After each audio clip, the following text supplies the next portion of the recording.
The 5-Foot Giant is a heartwarming story about two best friends, Shannon and Twitch, who live in Faraway, when suddenly they get a surprising new guest who joins their land and they're not entirely sure how to deal with it. Come on out, Giant! I know you're in there!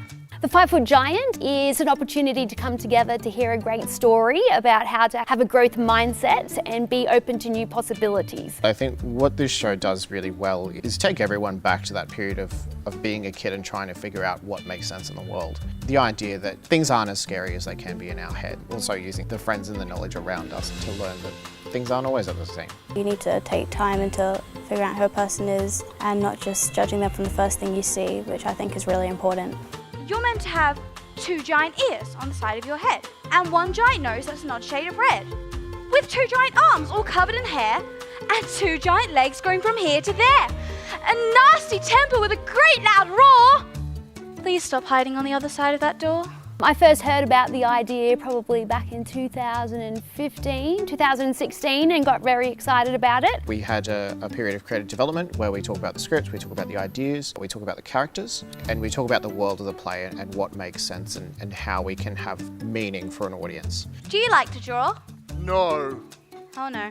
I love to draw! Oh, me too! Do you want to see what else I drew? Sure.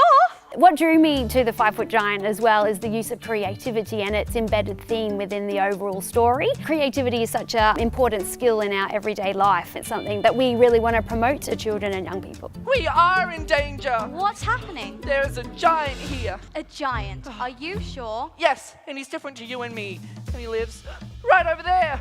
Shannon's a very brave character. She's got a lot of courage and she's very supporting and mothering. Like for Twitch, she's always there to support anyway. This is Twitch.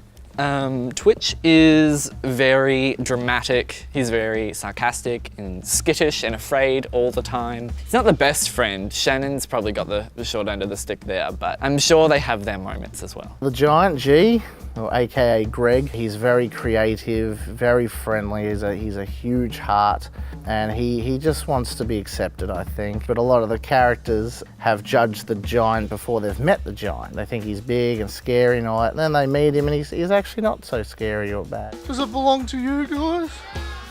No. I really want to get it back to its rightful owner. Does anyone know who that is?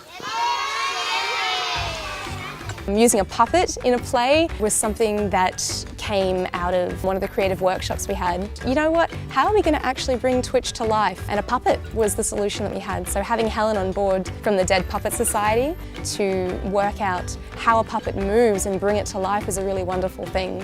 Trying to convey all the emotions and quirks and things that I would normally portray and trying to put it in an inanimate object. As you go on, you start to really feel like Twitch is actually a real person who's there with you. Quick, what's the scariest thing you can think of? 1, 2, 3, cats! You have good taste in music. Thanks, Jinx! You know, I remember playing with my teddy bears when I was young and doing little shows on the back of the couch and that. It's good to sort of tap into that childhood memory a bit. Yeah, really fun. The mission of the Young Company is to spark creativity within our region and also globally. And it's very important for us to collaborate with a variety of artists in order for us to continue learning in our craft, but also to develop our creative pathways in our region as well. Hayley coming on board for not only the set development, but she's the one who's created Twitch for us as well. You should see what else he's drawn. You should show Twitch your drawings. Oh, I don't know. Would you like to see them, boys and girls? There's a lot of things that I would love for audiences to take away from it. I guess the main thing for me is have fun, being involved and growing to love theatre as well. I really hope children, young people and their families take away that with creativity, anything is possible. It's something that everybody can do, and all you have to do in our show is pick up a piece of chalk.